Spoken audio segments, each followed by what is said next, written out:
couldn't imagine anyone being more psyched up to attack each other right now.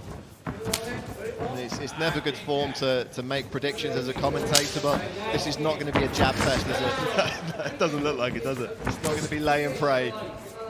These guys are throwing heavy leg kicks from the offing. Look at the legs on Figlak, what a tank.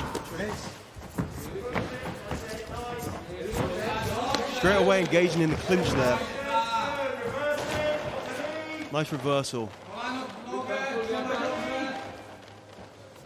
Figlak looking to fight for double underhooks there. Oban doing a really good job of creating some space. Yeah, not a whole lot in it in terms of the tail of the tape here. 5'10" is Figlak and 5'11" is Elliott. They look physically evenly matched. Nice exchange of strikes early. Elliott popping out that left hand. Oh, big shots from Figlak though.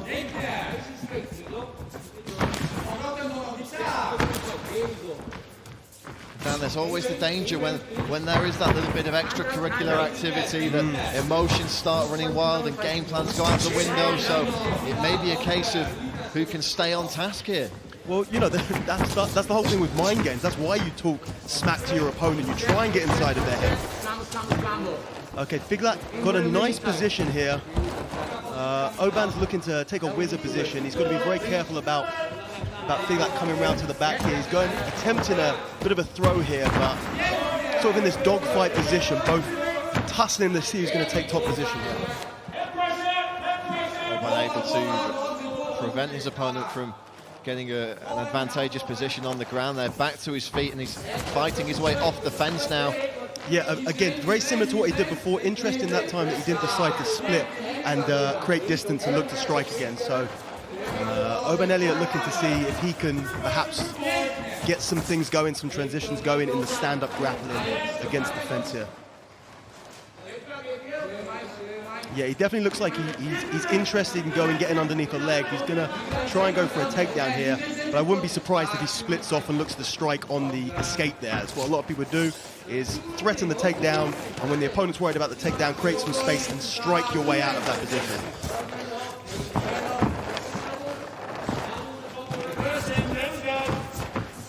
We talked about the defeat to Jack Shaw at amateur thing like that. That was a decision, so he went the full 3 rounds with Jack Shaw, and he did give up that one submission loss to Ash Williams back in the day on what is now the Cage Warriors Academy, then Paint at Fight Night. Oh, nice hands there from Elliott. Yeah, Elliott does seem to be connecting just a little bit cleaner, but Figlak definitely pushing the control of the cage a lot more. There's a big boxing legacy in the Elliott family. His late father was a boxer, and I believe possibly his grandfather before him as well. Wow, nice body shot there from Elliott. You've got to wonder if these guys can maintain this pace. How long are they going to be able to? Nice level change there. A very, very heavy, very nice sprawl. And trying to use sort of that. Oban almost looked a little bit dazed for a second there as he ate the floor quite hard on the sprawl there. Yeah, it was a heavy pancake, wasn't it? Yeah. And he's immediately taken himself over to his own corner, so good situational awareness there from Elliott. Yeah, so the reason that fighters would do this is because it's something very unique to MMA, which is when you can use the cage to stop the opponent from getting to the back position. So what Oban wants to do is he wants to get close enough to the cage that he can turn his body to face his opponent and stop his opponent from being able to move to the back, whereas in pure grappling, you only have the mat to be able to do that, not the advantage of a second walled area or a second solid area such as the fence. But right now, Oban's got back to his feet. Figlak's still very much looking for that back position. Figlak again trying to drag Elliott down, and he's making Elliott work here. Every time Elliott has to really put some pressure in the legs to get back up, that's going to be sapping his energy. And you mentioned it already, Dan. How long can they keep this pace up? There's been flurries of strikes and heavy grappling exchanges for the entirety of this first round, and we only have 25 seconds left. Yeah, so right now, what I was talking about before, where Oban's going to try and get his back to the fence to stop Figlak from being able to come around and take the back. But Figlak doing a really good job of maintaining pressure. He's being very, very heavy here. Unfortunately, it doesn't look like he's going to be able to do much more than just have that control. But with a very, very close first round, that's pretty significant. Figlak looking to pour it on at the end of the first round there, and I think both these guys know they're in a fight now, Dan.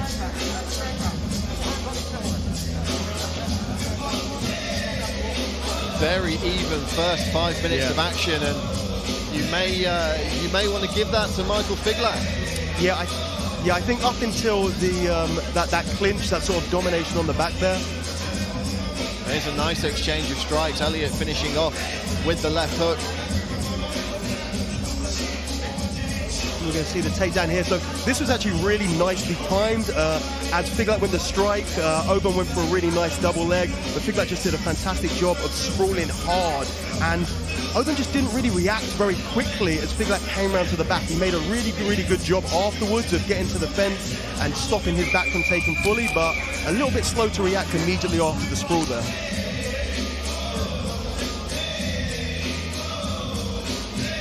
I think it's safe to say for both these young men that this is the toughest test yet as professionals. And this is really going to be a test of their conditioning as well. That was a very, very high-paced 5 minutes for that first round.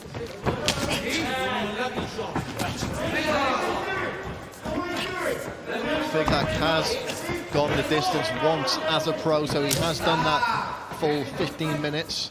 Elliott yet to hear the final bell in a professional contest. And again, Figlak has his number on the takedown attempt. Yeah. Looking for a grip around the neck there, and a takedown of his own. Big dump there. Yeah, very Michal Figlak. Very nicely done. Elliott shot, but he really telegraphed it, didn't really set it up with anything.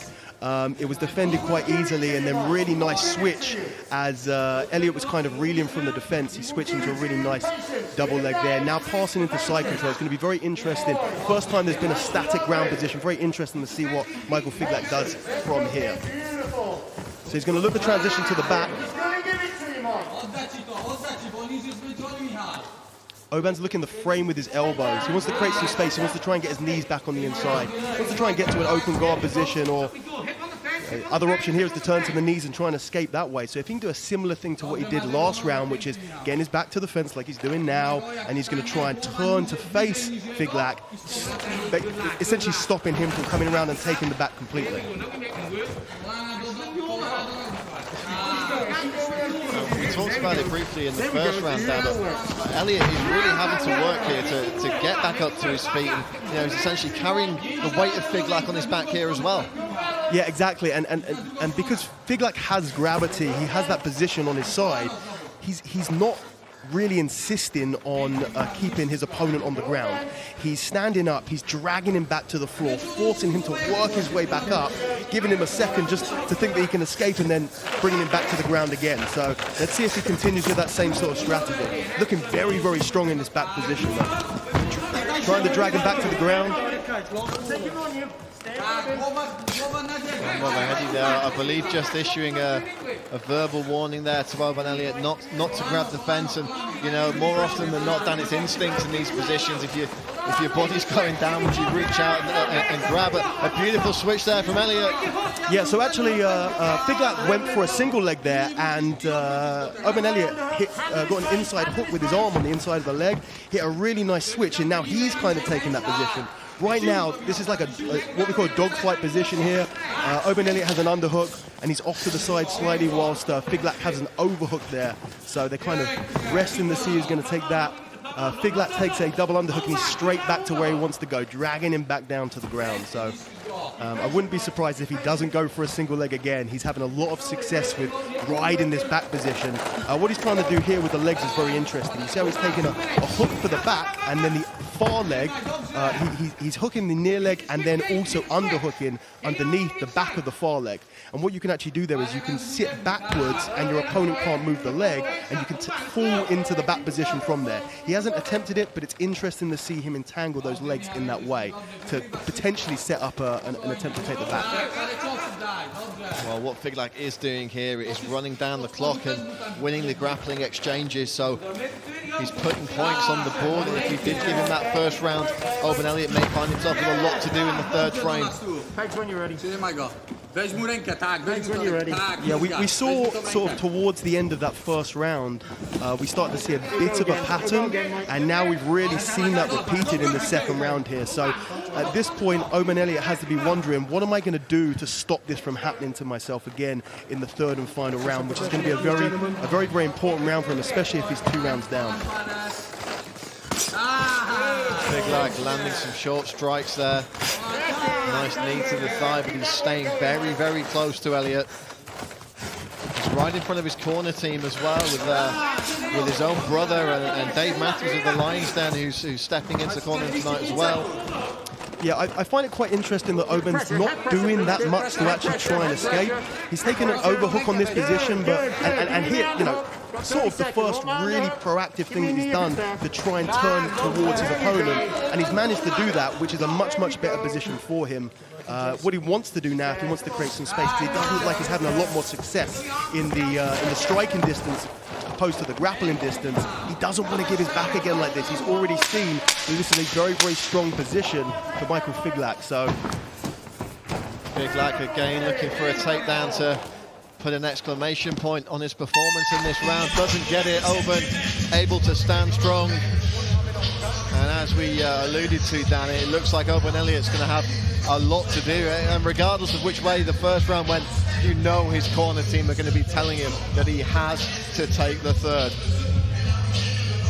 Let's take a look back at some of the action from that second round now and talk us through what's happening here, Dan, with the takedown attempt. So this is actually very nice. Michal Figlak defended the takedown. He didn't have to do much because the takedown was a little bit weak. He defended it by attacking a bit of a threat on a guillotine, and when you threaten the guillotine, the front headlock position, you lift up. Well, Oban Elliott raised his head, and he used that movement, allowed him to raise the head, and then shot in on this beautiful double leg, lifted him off the ground and put him soundly onto the ground, straight into side control as well. Great slow-mo shot of that takedown attempt. The Cage Warriors production team have upped the ante for the trilogy. So I'm very interested how this round is going to look. Oban Elliott needs to find an answer to this, the pattern that he's starting to get himself into, which is Michal Figlak pushes the pace, gets him up against the fence, and then just rides that back position, just dominating the movement, dominating the positions, and striking and damaging from those positions as well. Yeah, what Oban doesn't want to do here is move directly backwards towards that cage. Exactly. He's got to move from side to side, and he's got to find a way in. Figlak tried the spinning back kick there, but Elliott was just out of range. Let's see if the orthodox fighter can get that lead left hook going. It's Figlak, though, landing the better strikes in that exchange.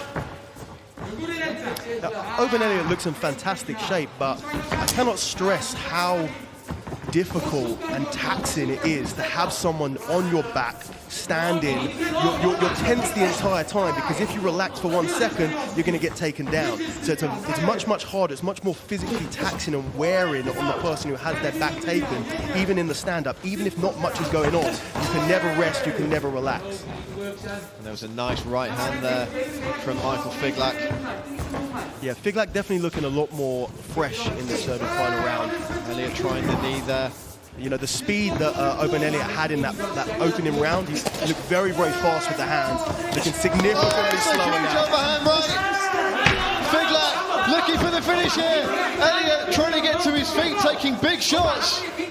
Yeah, Michal Figlak, interesting that he's looking, he's thinking about it. You can see him looking at the back. Shall I attack the back or shall I carry on striking? A pretty devastating onslaught of strikes there.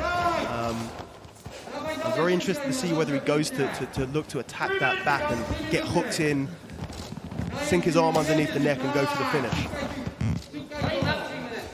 But you can feel he's definitely thinking about it. And we hear Richard Shaw in the corner of Oban Elliott telling his man he has to get up. He cannot sit and wait for the clock to tick down. can't see from this angle, but it looks like he's sunk. He thinks he's got a choke on there. Really, the angle's not very good. Oban looking to sit to the side. He doesn't want to expose his back, but in doing that, he really opens up a position that be hit even more. He's eating a lot of really unanswered strikes here. Yeah, Figlak sat over there smiling in the cage. He's got Elliott right where he wants him here. Yeah, you'll notice how he's hooked onto his to Oban's left leg as well. This is to decrease his mobility. Dan Mavahedi is asking Elliott to improve his position here. He needs to see something. Taking a very close look, and it's over! Michal Figlak defeats Oban Elliott, stops him in the third round, and becomes the first fighter across amateur and pro to get the win over the gangster. What a performance on his Cage Warriors debut from Figlak.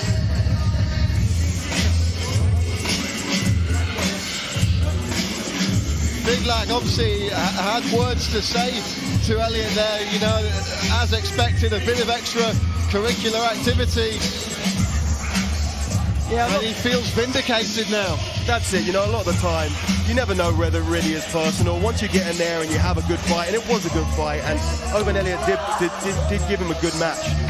You hope at the very least that all of the bad blood's over. Well, let's take a look at exactly what went down here. It was more striking exchanges, and it was the overhand right there from Figlak. He'd thrown it a few times, and that really was the beginning of the end.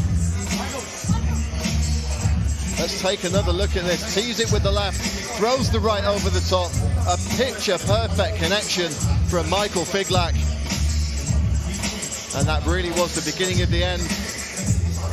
The final sequence here. Excellent positioning from referee Dan Mavahedi. He's seen enough. Yeah, and Michal Figlak moves to 3-0 here in the opening bout of the trilogy. What a way to kick things off. Let's throw it to our MC in the cage, Mr. Hal Chaplin, and he will make it official. Ladies and gentlemen, your referee, Mr. Daniel Mavahedi, calls a stop to this contest after 2 minutes and 47 seconds of round number 3, declaring your winner by way of TKO in the blue corner, Michal Figlak. And a show of respect there between Figlak and Elliott. That's what we like to see. Excellent sportsmanship.